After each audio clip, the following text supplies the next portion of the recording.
अच्छा। वो pointed arcs देख रहे हैं आप? हाँ हाँ। वही उसकी खासियत होती है। मुझे लगता है ये 17th सेंचुरी में बनाना शुरू हुआ था। ओके। और उसके बाजू वाला वो बोरोक आर्किटेक्चर, ये बड़ा ड्रामेटिक होता है विश्व में, आपको बहुत पसंद आएगा। वैसे निर्मल जी वो सामने जो घड़ी है वो आपको अजीब नहीं लग रही है? उसकी कहानी बहुत दिलचस्प है। ऐसा क्या है इसकी कहानी? एक मास्टर हनुष हुआ करता था, उसने एक घड़ी 15th सेंचुरी में बनाई थी और एक घड़ी बनाने के लिए उसे 17 साल लगे थे। 17 साल?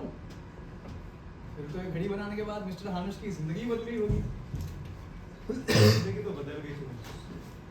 इस बेहतरीन चीज का तोहफा उन्हें ये मिला, उनकी आंखें छीन ली गई।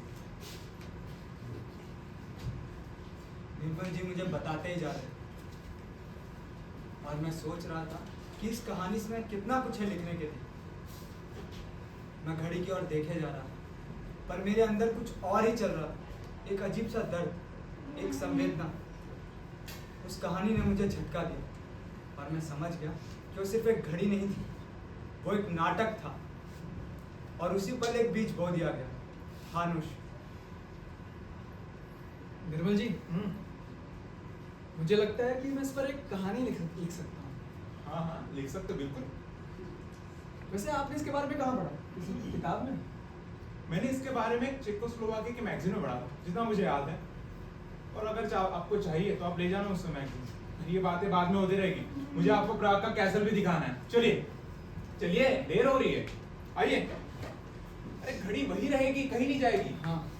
उस घड़ी को देखने के बाद मेरी अब किसी चीज में दिलचस्पी नहीं बची थी। मैंने उसी दिन निर्मल जी के यहाँ जाके वो मैगजीन ले ली और नाटक पे काम करना शुरू कर दिया। नाटक का पहला ड्राफ्ट रेडी होते ही मैं बॉम्बे आ पहुंचा बलराज भाई साहब की राय लेने के लिए। जब मैं वहाँ पहुँचा तो मैंने वहाँ पे किसी को एहसास किया। वो एहसास आज से मुझे करीब 2 साल पहले हुआ। भाई साहब ये जरा एक बार पढ़ के बताइए कैसा है। इस बार के कमिश्नर की दावत लिख दी तुमने? अरे नहीं नहीं, वही नाटक लिखा है। वाह, नाटक।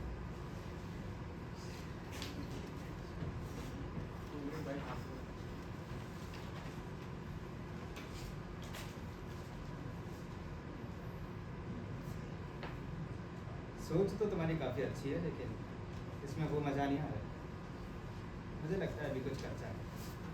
कच्चा मतलब भीष्म तुम शब्द अच्छे लिखते हो लेकिन रंगमंच के लिए सिर्फ शब्द ही काफ़ी नहीं होते। लेकिन इसकी कमी कैसे पूरी कर सकता हूँ? कमी पूरी करने की कोई बात ही नहीं है।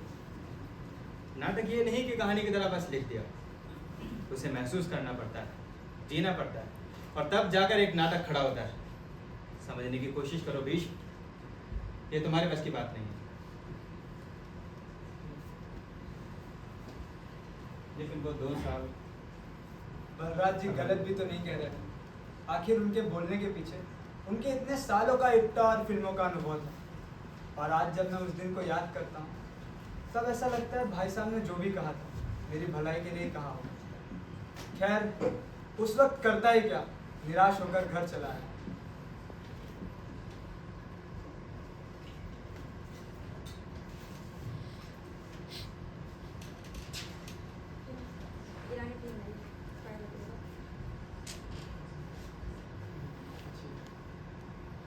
क्या हुआ? ठीक तो है? हाँ, बलराज जी को नाटक पसंद नहीं, शायद उनका मतलब था कि मेरे बस की बात नहीं। और तुम मान गए? नहीं मानता नहीं हूँ लेकिन मुझे लगा था हानिश में कुछ है। मुझे लगा था मैं कुछ कह पाऊँगा लेकिन हल लिखने वाले को पहले थप्पड़ ही मिलता है। किसी एक के ना का मतलब ये तो नहीं कि कहानी बेकार है। हाँ शिवा, लेकिन शायद मैं ठीक तरह से लिख नहीं पा रहा। लिखो, जब तक तुम्हारा मन कह रहा है कि कहानी कहने के लायक है तब तक तुम लिखना कैसे छोड़ सकते हो?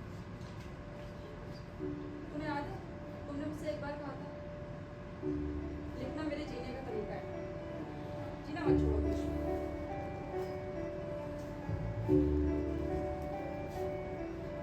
इसके बाद मैं लिखने की कोशिश करने लगा होता ये कि मैं लिखते लिखते निराश होकर लिखना छोड़ देता।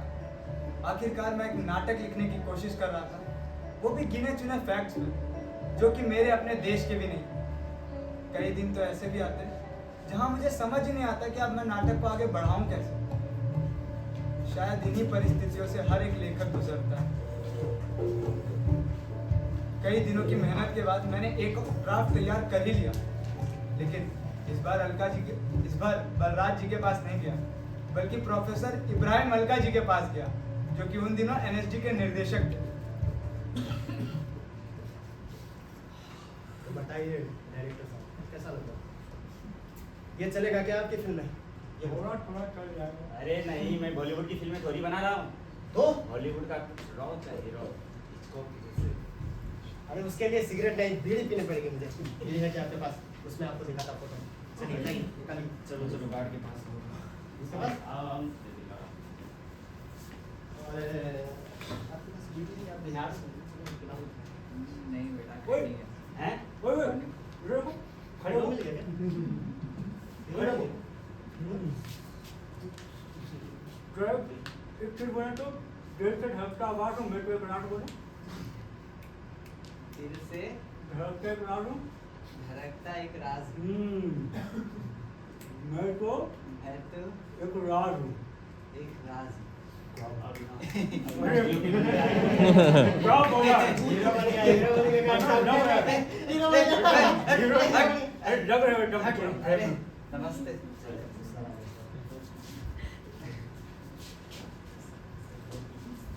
आप बोल देते मैं आ जाता। नमस्ते विष्णु जी, कैसे आना हुआ? अरे वो मैं एक कहानी पे काम कर रहा था। ये एक नाटक है, एक बार आप पढ़ लीजिए, बताइए जरा कैसा है। मैं समय निकाल के इसको एक बार पढ़ लूंगा, फिर फीडबैक दे दूंगा आपको। हाँ चलेगा। ये यहाँ पीछे मैंने ना अपना टेलीफोन नंबर भी लिखा है, आप जैसे ही पढ़ लेना मुझे बता देना। हाँ जरूर। हाँ। अलका जी ने मेरी नाटक की प्रति रख ली और मैं हल्का फुल्का महसूस करता हुआ घर चला आया। अब कुछ तो मालूम पड़ेगा। देखते ही देखते एक हफ्ते बीत गए, अब 2 हफ्ते बीत गए, 1 महीने बीत चुके थे। अब मैं हर सुबह उठता तो ऐसा लगता अब तक तो अलका जी ने मेरा नाटक पढ़ लिया होगा।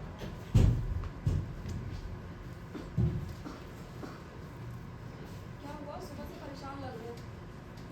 अरे नहीं, वो सोच रहा था कि अलका जी का जवाब नहीं आया।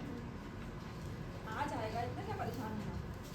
नहीं, हर दिन सोचता हूँ कि आज आएगा, कल आएगा, परसों आएगा, लेकिन सोचता हूँ मैं टेलीफोन पे।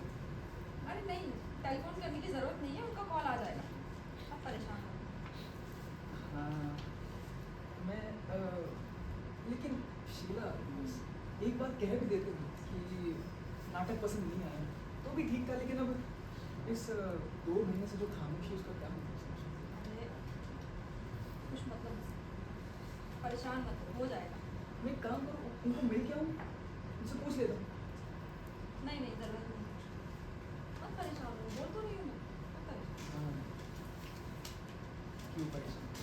लेकिन मैंने शीला की बात नहीं मानी और मैं अलका जी के पास जाकर ही माना।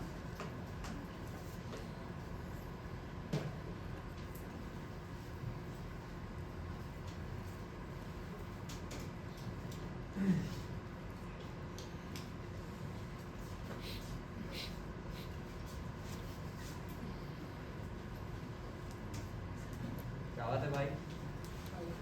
अलका जी से मिलना। वो अभी बिजी है, बाद में आना। अरे इसका काम छोड़िए, चिट में दे दीजिएगा। बोला ना वो बिजी है, बाद में आना। अरे आप जानते नहीं हैं, तो वो मुझे जानते हैं, नाटक का काम है, आप उनको बुला दीजिए, चिट ये चिट रखिए ना। अरे भाई सिफारिश नहीं चलती है यहाँ। अरे भैया सिफारिश नहीं है, आप उन्हें दे दीजिए, वो समझ जाएंगे। जानते हो ना उन्हें? हाँ अरे वो मुझे जानते हैं, मैं भी उन्हें जानता हूँ। ठीक है, बैठो, देखता हूँ। बैठे रहना। हाँ लड़का जी, तुम लोग रिहर्सल करो, मैं 5 मिनट में आता हूँ। जी सर। अरे मैं बिजी था, थोड़ा वेट कर लेते। इतनी भी क्या जल्दी है? आपने मेरा नाटक पढ़ा? वो नहीं पढ़ पाया, देख रहे हो बहुत बिजी चल रहा हूँ। अलका जी आप एक काम करिए, आप जो नाटक की प्रक्रिया मुझे वापस देना। ठीक है, प्यून से ले लेना। चलो। दिन बीतते गए। मैं समझ नहीं पा रहा था कि अलका जी ने मेरे नाटक का एक भी पन्ना पलट कर क्यों नहीं देखा। मैंने निर्णय कर लिया कि अब मैं हानुष के बारे में बिल्कुल नहीं सोचूं और उसे एक कोने में रख दिया। पर एक सवाल मुझे हमेशा सताता रहता कि ये नाटक हो भी पाएगा या नहीं। मैं भी चाहता था कि मेरा हानुष लोगों की नज़र में आए। सारी उम्मीदें हार चुका, पर तकदीर का लिखा कौन टाल सकता है। जाड़ों का महीना था जब एक दिन पार्क में सुबह सुबह मेरी मुलाकात राजेंद्र नाथ जी से हुई।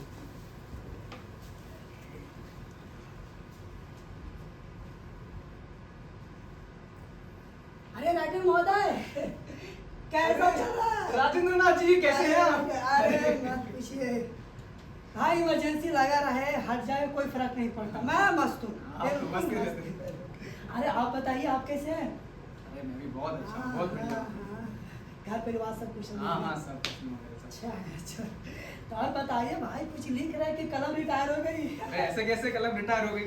कलम लड़ रही है। वाह, क्या बात कही आपने, कलम लड़ रही है। वाह वाह भाई, जरा हमें भी थोड़ा बताइए कि कलम किस मुद्दे पर लड़ रही है? एक कहानी है, हानुष। एक घड़ी सास की कहानी है जिसे राजा ने अंधा कर दिया था। निर्मल वर्मा जी है ना, हाँ, उन्हीं के साथ जब प्राग में गया था ना, तभी आइडिया आया था। क्या बात। भाई लेखक महोदय, कहानी सुनकर ना मुझे ऐसा महसूस हो रहा कि इसे रंगमंच पे प्रस्तुत कर सकता हूँ। सच? अरे क्या बात कह रहे, बिल्कुल। अब देखिए ना, NSD का जो वार्षिक समारोह है आने वाला है, और उसमें मुझे एक अच्छी सी कहानी चाहिए जो मैं वहाँ पे प्रस्तुत कर सकूँ, है कि नहीं? अगर आप बुरा ना माने, अगर आप चाहें तो मैं ये हानुष करना चाहूँगा। अरे नेकी और पूछ पूछ। अरे धन्यवाद धन्यवाद लेकर मजा, धन्यवाद। इसी बात पर आप मना मत करिएगा, हमारे साथ एक राउंड दौड़ना होगा आपको। हो जाए, चलो। चलिए। इस बार मेरा नाटक जल्दी पढ़ा गया और कुछ ही दिनों के बाद खेला भी गया। आज उसी नाटक को पूरे 2 महीने हो गए और लोग आज भी मुझे बधाई दे रहे हैं। पर ये मेरे अकेले की जीत तो है नहीं, ये उन सभी लोगों की जीत है जिन्होंने उस पर मेरा साथ दिया। तो आज उसी मूवमेंट को सेलिब्रेट करने के लिए मैंने घर में एक छोटी सी हाउस पार्टी रखी है। बैठिए बैठिए आप यहाँ बैठिए, आप बैठिए आइए। अरे हाँ, आगे मानना पड़ेगा भीष्म जी, कहानी आपने बहुत बढ़िया लिखी। हाँ।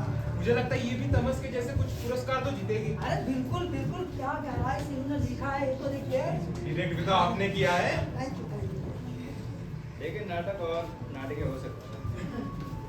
कुछ भी कहिए बलराज जी, भीष्म जी ने इमरजेंसी पर क्या तमाचा मारा है। इनकी कलम कलम नहीं, तलवार है। नाटक तो वाकई काबिल तारीफ है। मैंने 3-4 बार पढ़ी है। अब एक बार फिर से स्टार्ट करने जा रहा हूँ। मैं तो सोच रहा हूँ इस पे एक बढ़िया सा फिल्म बना। ये सभी लोग क्या कह रहे थे मुझे पता नहीं। इमरजेंसी तो मेरे ख्वाब में नहीं थी। मैं वर्षों से अपनी इमरजेंसी से जूझता रहा हूं। लेकिन हाँ, इसमें कोई संदेह नहीं कि जब भी कोई शक्तिशाली या अपनी मर्जी चलाने वाले लोग सत्ता पर होते हैं तो हर युग में, हर समाज में हानुष जैसे कलाकारों के लिए इमरजेंसी बनी रहती है और वो अपने ईमानदारी और विश्वास के लिए दर्द सहते रहते हैं, जैसे हानुष ने सहा। यही उनकी तकदीर होती है।